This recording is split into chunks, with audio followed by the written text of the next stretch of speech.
Hello મિત્રો, તમારું સ્વાગત છે આપણી ચેનલમાં। આજે આપણે ધોરણ 7ના વિજ્ઞાનના પેપરનું સોલ્યુશન કરીશું। તો આ પેપર આઈએમપી છે, આમાંથી ઘણા બધા પ્રશ્નો તમારા પેપરમાં હોઈ શકે છે।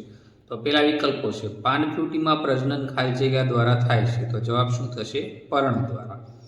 બીજો પ્રશ્ન, એક કાર 15 મિનિટ સુધી 40 કિલોમીટર પ્રતિ કલાકની ઝડપે અને ત્યારબાદ બીજી 15 મિનિટ સુધી 60 કિલોમીટર પ્રતિ કલાકની ઝડપે ગતિ કરે છે, તો કારે કાપેલું કુલ અંતર કેટલું થશે? તો આવશે 25 કિલોમીટર। નીચેનામાંથી કયો સંબંધ સાચો? ઝડપ બરાબર અંતરના છેદમાં સમય। ચોથો પ્રશ્ન, નીચેમાંથી કઈ પ્રક્રિયામાં વિદ્યુત ચુંબકનો ઉપયોગ થાય છે? તો ભંગારમાંથી ચુંબકી પદાર્થો દૂર કરવા માટે ઉપયોગ થાય છે। પાંચમો, બલ્બમાં થતો વિદ્યુતનો વય અટકાવવા માટે શેનો ઉપયોગ કરવો જોઈએ? તો કોમ્પેક્ટ ફ્લોરોસન્ટ લેમ્પ। ત્યાર પછી છઠ્ઠો, કાર તથા સ્કૂટરની હેડલાઇટમાં પરાવર્તક કેવો આકાર ધરાવે છે? તો અંતર્ગોળ આકાર। સાતમું, આપેલી આહાર શૃંખલામાં ખૂટતી કડી મૂકો, ઘાસ, કીટકો, દેડકો અને સમડી। તો દેડકો પછી શું આવશે? સાપ આવશે, તો અહીંયા એરું। આઠમો પ્રશ્ન, પાણી સ્ત્રોતમાં પહોંચે તે પહેલાં કરવામાં આવતી પાણીના શુદ્ધિકરણની પ્રક્રિયા શેના નામે ઓળખાય છે? તો શું આવશે? Sewage treatment. ત્યાર પછી ખરા ખોટા, એમાં નવમો પ્રશ્ન, વાનસ્પતિક પ્રજનન દ્વારા ઉગતી વનસ્પતિ ઉગવા માટે ખૂબ જ ઓછો સમય લેશે, તો આ સાચું થશે।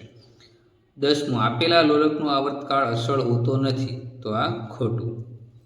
11મું, જ્યારે ફ્યુઝમાંથી પસરતો વિદ્યુત પ્રવાહ તેની અમુક મર્યાદા કરતાં વધી જાય ત્યારે ફ્યુઝ તાર પીગળીને તૂટી જશે, તો આ સાચું થશે। 12મું, વાસ્તવિક પ્રતિબિંબ પડદા પર મેળવી શકાતું નથી, તો આ ખોટું છે। 13મો પ્રશ્ન, વિશાળ અને લાંબા વૃક્ષ સૌથી ઉપરના અને ઘાસ અને નાના છોડવાઓ સૌથી નીચેના સ્તરમાં જોવા મળે છે, તો આ સાચું થઈ જશે। 14મો પ્રશ્ન, બાયોગેસ ઇંધણ અને વીજળી ઉત્પાદન માટે વપરાય, તો આ સાચું થઈ જશે। ત્યાર પછી યોગ્ય વિકલ્પ પસંદ કરી ખાલી જગ્યા પૂરો। એમાં પહેલું છે, પરાગરજનું પુષ્પના પરાગાશયમાંથી એ જ પુષ્પના પરાગસન અથવા તો બીજા પુષ્પના પરાગસન પર સ્થાપન થવાની ક્રિયાને ખાલી જગ્યા કહે, તો જવાબ આવશે પરાગણ। 16મો છે, લોલકમાં દ્રઢ આધારથી દોરી વડે લટકાવેલા ધાતુના નાના ગોળા કે પથ્થરના ટુકડાને લોલકનો ખાલી જગ્યા કહે છે, તો એને બોબ કહેવાય। 17મો, બે કે તેથી વધુ વિદ્યુત કોષના જોડાણને ખાલી જગ્યા કહે છે, તો એને બેટરી કહેવાય। 8મો, જ્યારે તારમાંથી વિદ્યુત પ્રવાહ પસાર થાય ત્યારે તે ગરમ થાય છે, જેને વિદ્યુત પ્રવાહની ખાલી જગ્યા અસર કહે છે, તો ઉષ્મીય અસર। 19મો, બહિર્ગોળ ખાલી જગ્યા વડે દર્શાવતું પ્રતિબિંબ હંમેશા આભાસી અને વસ્તુના પરિમાણ કરતાં નાનું હોય છે, તો જવાબ આવશે લેન્સ। 20મો પ્રશ્ન, મૃત પ્રાણીઓ અને વનસ્પતિઓનું વિઘટન ખાલી જગ્યા દ્વારા થાય છે, તો જવાબ આવશે વિઘટકો। ત્યાર પછી જો જોડકા યોગ્ય રીતે જોડો, એમાં સમતલ અરીસો, તો એમાં ડી, પ્રતિબિંબ સતુ અને વસ્તુ જેટલા જ પરિમાણનું હોય છે। ત્યારબાદ 22મો પ્રશ્ન, બહિર્ગોળ અરીસો, તો એમાં શું આવશે? વસ્તુના પ્રતિબિંબને મોટા વિસ્તારમાં ફેલાવી શકાય છે। 23મું, બહિર્ગોળ લેન્સ, તો એમાં મેગ્નિફાઇંગ ગ્લાસ તરીકે ઓળખાય છે।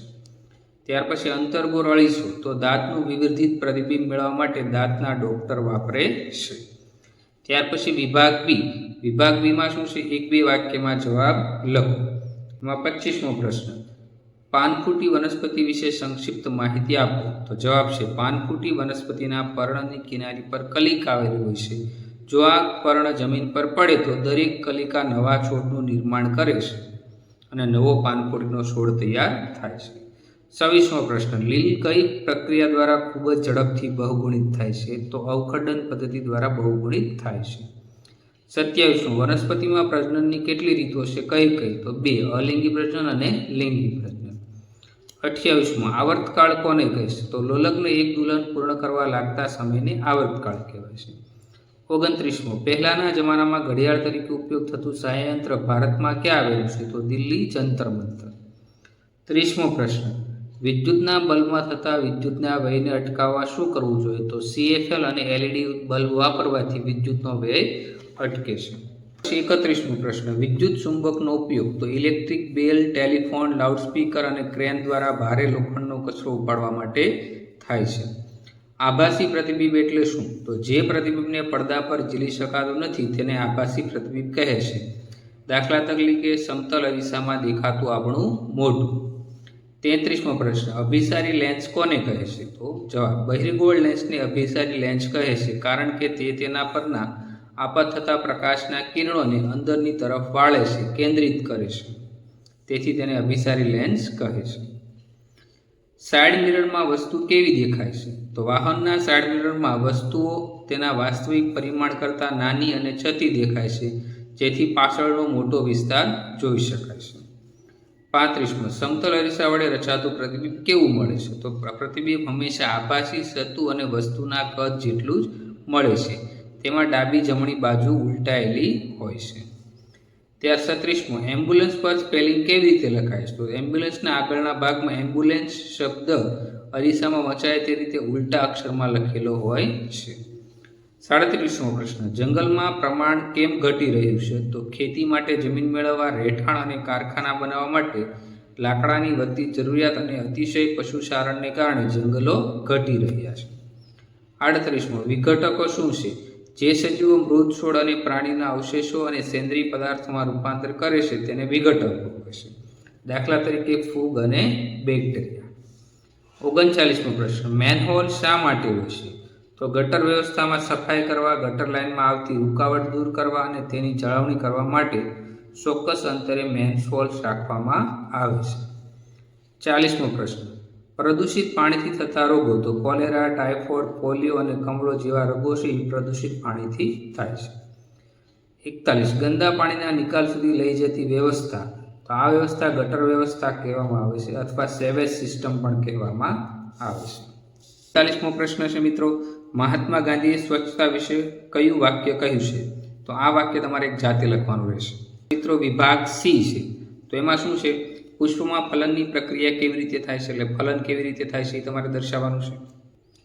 ત્યાર પછી 44મો પ્રશ્ન, શું ઝડપને માપતું કોઈ સાધન છે ખરું? તો એનો ટૂંકમાં ઉત્તર આપવાનો છે. 45, સલમા સાયકલ પર તેના ઘરથી 15 મિનિટમાં પહોંચે છે. સાયકલની ઝડપ 2 મીટર પ્રતિ સેકન્ડ હોય તો ઘરથી શાળા વચ્ચેનું અંતર શોધો. તો આમાં શું કરશો? ઝડપ બરાબર અંતરના છેદમાં સમય સૂત્ર વાપરી દાખલો ગણશો. 46માં, સમતલ અરીસા વડે મળતા પ્રતિબિંબની લાક્ષણિકતા જણાવો. તો અસાઇનમેન્ટમાં છે અને આ ટેક્સ્ટબુકમાં પણ જવાબ આપેલો છે. તફાવત લખો, અંતર્ગોળ અરીસો અને બહિર્ગોળ અરીસો. તો આ મિત્રો એકદમ સરળ તફાવત છે. 48મો પ્રશ્ન, જંગલમાં રહેતા પ્રાણીઓ તેની વૃદ્ધિ અને પુનઃસર્જન માટે કેવી રીતે મદદ કરે છે? તો આનો જવાબ તમારે લખવાનો. 49માં, જંગલમાં કંઈ પણ નકામું નથી. તો આ બંને પ્રશ્નો. ત્યાર પછીનું, જંગલ જળતંત્રનું નિયંત્રણ કેવી રીતે કરે છે? આ બંને પ્રશ્નો સરળ છે, તમે 1-2 વાર રીડિંગ કરી લેશો એટલે તમને આવડી જશે. 51મું, કારણ આપો, જંગલો એક અદ્વિતીય જીવન અસ્તિત્વ માટે જીવનથી ભરપૂર છે. 52મું, વિમાનમાં સીવેજનો નિકાલ કેવી રીતે કરવામાં આવે છે? તો આ સુએજવાળા પાઠમાં છે. 53મું, કારણ આપો, સીવેજ ટ્રીટમેન્ટ પ્લાન્ટની નજીકમાં નીલગિરીના વૃક્ષો વાવવા જોઈએ. તો આ પણ ટેક્સ્ટબુકમાં આપેલો પ્રશ્ન છે. પછી વિભાગ ડી, એમાં સવિસ્તાર જવાબ છે. પ્રશ્ન નંબર 61 ફરજિયાત છે, દરેકના 5 ગુણ રહેશે. તો અલિંગી પ્રજનનની વિવિધ પદ્ધતિઓ.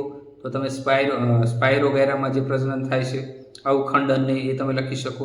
વિવિધ રીતે થતા બીજ વિકિરણ. તો પાણી દ્વારા, પ્રાણીઓ દ્વારા, પવન દ્વારા જે બીજ વિકિરણ થાય છે. 56મો પ્રશ્ન છે, 120 કિલોમીટર અંતર કાપવા માટે 3 કલાકનો સમય લેશે. આ ટ્રકની ઝડપ કિલોમીટર પ્રતિ કલાકમાં શોધો. તો શું થશે? ઝડપ બરાબર અંતરના છેદમાં સમય વાપરો એટલે તમને ઝડપ મળશે.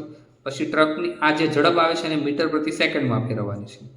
ત્યાર પછી 57મો પ્રશ્ન શું છે? આ તમને એક બંધ વિદ્યુત પરિપથ આપ્યો છે, એનું તમારે શું કરવાનું છે? રેખાકૃતિ દોરવાની. તો બલ્બની રેખાકૃતિ.